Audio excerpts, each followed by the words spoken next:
Hello everyone, this is Priyanka Kumar and welcome once again to my channel. आज मैं आपसे कुछ ऐसी बातें शेयर करने वाली हूं जो आप ऑलरेडी जानते होंगे, लेकिन फिर आप सोचेंगे कि यदि हम ऑलरेडी जानते हैं तो इस वीडियो का फायदा क्या। लेकिन इस वीडियो का फायदा भी है, क्योंकि वो सारी ऐसी बातें हैं जो आपने कभी ना कभी अपने पेरेंट्स से सुनी होंगी, अपने बड़ों से सुना होगा, कहीं और पढ़ा होगा, लेकिन आप अपनी डे टू डे लाइफ में, रोजमर्रा की जिंदगी में उन बातों को इम्प्लीमेंट या तो नहीं करते हैं या फिर इग्नोर कर देते हैं, भूल जाते हैं। कभी ये सोचकर कि ये सारी बेकार की बातें हैं, सुपरस्टिशन है, इसके पीछे कोई लॉजिक नहीं है, ये सारी पुरानी बातें हैं। लेकिन जब कभी आपके लाइफ में कुछ प्रॉब्लम होती है या आपके घर में कुछ प्रॉब्लम होती है, तब आप किसी वास्तु कंसल्टेंट से मिलते हैं, उनकी राय लेते हैं और फिर उन्हें एक हेफ्टी अमाउंट भी देते हैं और फिर उनकी सारी बातों को फॉलो भी करते हैं। तो ये वही कुछ बातें हैं जो कि आपने हमेशा से सुनी है, लेकिन आप इग्नोर कर देते हैं क्योंकि उसके पीछे शायद आप लॉजिक नहीं जानते हैं। तो मैं आज आपको लॉजिक के साथ उनमें से कुछ बातों को बताने वाली हूँ।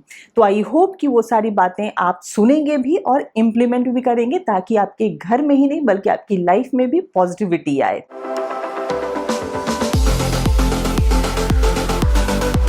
सबसे पहले हम बात करते हैं घर की। तो घर में कुछ भी आता है वो आपके मेन एंट्रेंस से आता है, आपके जो मेन डोर है उससे आता है। तो आपके घर में पॉजिटिविटी भी आपके मेन डोर से ही आती है। तो हमेशा ये मेक श्योर करें कि आपका मेन डोर के सामने का एरिया एकदम क्लीन हो, वहाँ पे कुछ क्लटर नहीं हो, वहाँ पे कोई डस्टबिन नहीं रखा हो, वहाँ पे जूते चप्पल बिखरे हुए नहीं हो। क्योंकि जब वहाँ पे ऐसे जूते चप्पल बिखरे हुए होते हैं या फिर डस्टबिन रखा होता है तो वो एक नेगेटिव एनर्जी को क्रिएट करता है। तो कभी भी उस नेगेटिव एनर्जी के थ्रू आपके घर में पॉजिटिविटी तो आ ही नहीं सकती है। घर एक ऐसी जगह होती है जहाँ की हम सुकून से अपने घर वालों के साथ रहना चाहते हैं, सुकून की जिंदगी जीना चाहते हैं, सुकून से सोना चाहते हैं।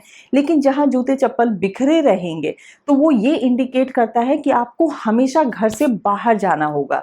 आपको चाहे नौकरी छूट गई हो तो नौकरी की तलाश में जाना होगा, या तो घर में कोई बीमार है तो डॉक्टर्स के चक्कर लगते रहेंगे, या कुछ भी बिजनेस में ऊपर नीचे हो गया है उसे ठीक करने के लिए हमेशा भाग दौड़ लगी रहेगी। तो इसीलिए ये हमेशा बना रहेगा आपकी लाइफ में कि आप हमेशा घर से दूर भागते दौड़ते रहें। तो घर होता है जहां कि आप निश्चिंत होकर सो सके, निश्चिंत होकर अपनी लाइफ स्पेंड कर सके। तो इसीलिए घर के आगे कभी भी आपके जूते चप्पल बिखरे नहीं हो, इस बात का हमेशा ध्यान रखिए। घर के आगे कभी भी डस्टबिन नहीं रखा हो, इस बात का ध्यान रखिए।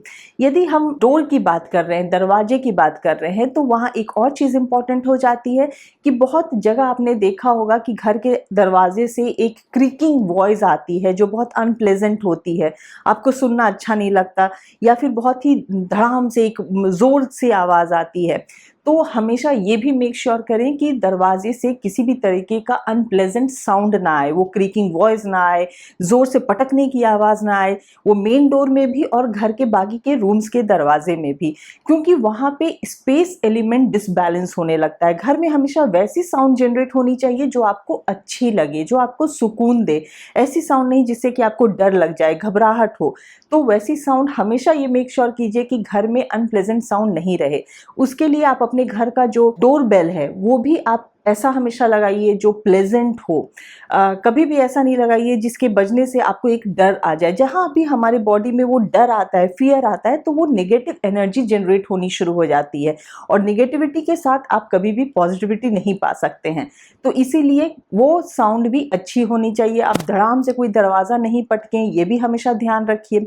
इसीलिए शायद पहले ज़माने में दुल्हन जब आती थी तो कांच की चूड़ियाँ, पायल, ये सब पहनाया जाता था कि वो जो एक छन छन की आवाज़ होती है वो पॉजिटिविटी लाती है। या फिर छोटे बच्चे को पायल पहनाया जाता था कि जब वो क्रॉल करते हैं और वो जो छन छन की आवाज़ आती है घुंघरू की, वो एक पॉजिटिविटी लाती है, वो आपकी स्पेस एलिमेंट को वो बैलेंस करती है। इसीलिए तो जब घर में शंख बजाया जाता है या आपका जो भी स्पिरिचुअल मंत्र होता है या गायत्री मंत्र होता है, या जब आप पूजा करते हैं घंटी बजाते हैं, तो इन सारी चीज़ों से आप अपने स्पेस एलिमेंट को बैलेंस करते हैं। जब दरवाजे की बात हो ही रही है तो एक और इम्पॉर्टेंट चीज़ है कि जो आपका घर है उसमें सबसे ज़्यादा नेगेटिव जोन कौन सा है। आपके घर का सबसे ज़्यादा नेगेटिव जोन होता है आपका वॉशरूम, आपका बाथरूम। वहाँ पे हमेशा ये मेक श्योर कीजिए कि बाथरूम का दरवाज़ा हमेशा बंद रखिए, कभी भी अजार भी मत रखिए, मतलब थोड़ा भी खुला मत रखिए, ताकि नेगेटिव एनर्जी बाहर नहीं आ सके। इसीलिए शायद पहले ज़माने में बाथरूम को, वॉशरूम्स को घर के बाहर रखा जाता था, लेकिन क्योंकि आजकल की रिक्वायरमेंट भी है तो हर चीज़ का सोल्यूशन भी है साथ ही साथ। तो हमेशा ये ध्यान रखिए कि आपके घर के बाथरूम का दरवाज़ा हमेशा बंद रहे, कभी भी थोड़ा भी ओपन नहीं रहे। अब नेक्स्ट पॉइंट है कि जब आप अपने घर में सोते हैं तो हमेशा ये ध्यान रखिए कि कभी भी आप नॉर्थ डायरेक्शन में अपना सिर करके नहीं सोइए। आप साउथ सो सकते हैं, आप ईस्ट सो सकते हैं, आप वेस्ट सो सकते हैं, लेकिन नॉर्थ डायरेक्शन में नहीं सोइए। ये बातें भी आपने सुनी होंगी, लेकिन इसके पीछे लॉजिक ये है कि जब आप नॉर्थ डायरेक्शन में सोते हैं तो जो अर्थ का मैग्नेटिक पुल है उसकी वजह से आपके ब्लड में जितने भी आयरन है वो आपकी ब्रेन की तरफ एक्यूमुलेट होने लगते हैं, और जिससे कि जब आप सोकर उठते हैं तो आपको हेडेक हो सकता है, आपको हेवीनेस हो सकता है। मैग्नेटिक पुल के इंटरफेरेंस की वजह से आपका हार्ट रेट फ्लक्चुएट कर सकता है, आपका ब्लड प्रेशर फ्लक्चुएट कर सकता है। तो इन सभी लॉजिक की वजह से हमेशा ये ध्यान रखिए कि अपने हेड को कभी भी नॉर्थ साइड में मत रखिए। ऐसा नहीं है कि एक दिन में ये सारी चीज़ें हो जाएंगी, वो डिपेंड करता है आपका बॉडी कितना स्ट्रांग है, आपकी इम्यूनिटी कितनी अच्छी है। लेकिन यदि आप कंटिन्यूअसली सोएंगे तो ज़रूर आपके हेल्थ पे ये सब इफेक्ट आता है।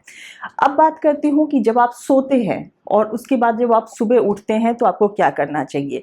आप ज़रूर ये ध्यान रखें कि आप सुबह उठने के बाद आप नहाएं ज़रूर। बात बहुत ही इम्पॉर्टेंट है।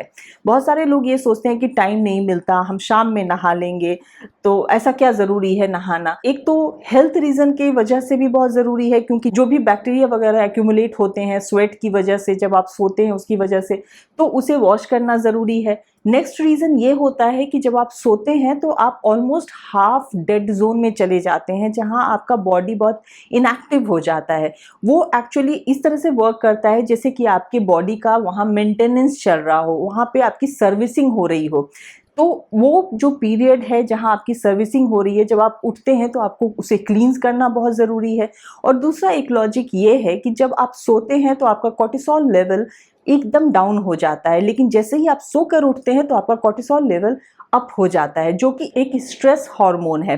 तो आप बहुत स्ट्रेस्ड आउट हो जाते हैं, तो उसे नीचे करने के लिए, उसका लेवल डाउन करने के लिए आपको नहाना बहुत ज़रूरी है, जिससे कि आपका कोर्टिसोल लेवल डाउन हो जाए, आप स्ट्रेस फ्री हो जाएं। उससे आपकी प्रोडक्टिविटी बढ़ जाती है, आप ज़्यादा एफिशिएंटली काम कर सकते हैं, आप स्ट्रेस फ्री रह सकते हैं, आप ज़्यादा एनर्जेटिक रह सकते हैं।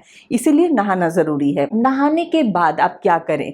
यदि आप पूजा पाठ करते हैं, या आप जो भी जिस भी रिलीजन के हैं, और आपका जो भी एक वर्शिप करने का तरीका है सुप्रीम पावर को, आप जो भी कुछ करते हैं तो आप अपने एलिमेंट्स को बैलेंस करते हैं।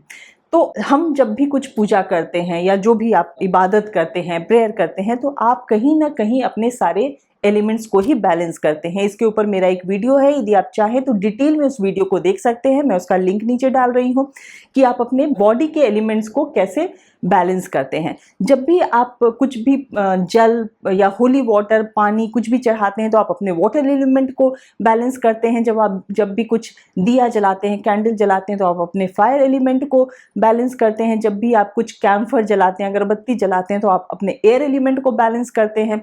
जब भी आप कोई मंत्र पढ़ते हैं या गायत्री मंत्र पढ़ते हैं, शंख बजाते हैं, तो आप अपने स्पेस एलिमेंट को बैलेंस करते हैं। और जब भी आप कुछ फूल, माला, फल चढ़ाते हैं, तो आप अपने अर्थ एलिमेंट को बैलेंस करते हैं। यदि आप पूजा पाठ में यकीन नहीं करते हैं और आप एक एथियस्ट हैं, जिनका पूजा पाठ में यकीन नहीं होता है, तो भी आप अपने एलिमेंट्स को बैलेंस कर सकते हैं। आप चाहे मेडिटेशन करते हैं, कोई भी मंत्र का उच्चारण करते हैं, आप घास पे चलते हैं, आप अपने घर में कैंडल्स भी जलाते हैं, या कैंडल्स जलाकर आप मेडिटेशन करते हैं, तो भी आप अपने एलिमेंट्स को बैलेंस करते हैं। Because life is all about balancing. हम लोग लाइफ में बैलेंस ही तो करते हैं हर चीज़। यदि आप पैसे कमाते भी हैं तो आप उसे खर्च करते हैं, तो ये बैलेंस कहीं ना कहीं बना रहता है। यदि हम नए लोगों से मिलते हैं तो हमारे कुछ पुराने लोग छूटते चले जाते हैं, तो ये भी एक बैलेंस है। इस धरती पे कुछ नए लोग पैदा होते हैं और कुछ लोग इस धरती से चले जाते हैं, ये भी बैलेंस है। तो हर चीज़, ये लाइफ की जो साइकिल है वो बैलेंसिंग है। तो इसीलिए हमारा भी जो एग्जिस्टेंस है 5 एलिमेंट्स के साथ, उसको बैलेंस करना ये बहुत इंपॉर्टेंट हो जाता है। और शायद इसीलिए ये सारे रिचुअल्स बने हैं, जो भी पूजा पाठ की हम सुबह उठकर नहाकर करते हैं, ताकि हम अपने एलिमेंट्स को बैलेंस कर सकें। उससे हमें पॉजिटिविटी आएगी, हमारे घर में पॉजिटिविटी आएगी, हमारे लाइफ के अंदर पॉजिटिविटी आएगी, हमारे माइंड के अंदर पॉजिटिविटी आएगी। तो आई होप कि आपको ये सारी कुछ बातें अच्छी लगी होंगी, ये वीडियो अच्छा लगा होगा, क्योंकि इसमें नहीं अच्छा लगने जैसा तो कुछ है ही नहीं। तो इसीलिए आप इसे लाइक कीजिए और अपने सभी चाहने वालों के बीच में इसे शेयर कीजिए। यदि आप मुझसे कुछ और भी ऐसे टिप्स जानना चाहते हैं अपने घर से रिलेटेड, वास्तु से रिलेटेड, तो आप नीचे कमेंट बॉक्स में ज़रूर ये मेंशन कीजिए। मैं नेक्स्ट वीडियो में फिर आपसे मिलूंगी। उससे पहले मैं एक और बात आपको बता दूं, यदि आप न्यूमरोलॉजी के लिए मुझसे कंसल्ट करना चाहते हैं तो मेरे वेबसाइट numberworks.com के थ्रू आप मुझसे कंसल्ट कर सकते हैं, या फिर मेरे व्हाट्सएप नंबर के थ्रू भी आप मुझसे कंसल्ट कर सकते हैं। मैं नेक्स्ट वीडियो में फिर आपसे मिलूंगी। Till then take very good care of yourself and stay safe.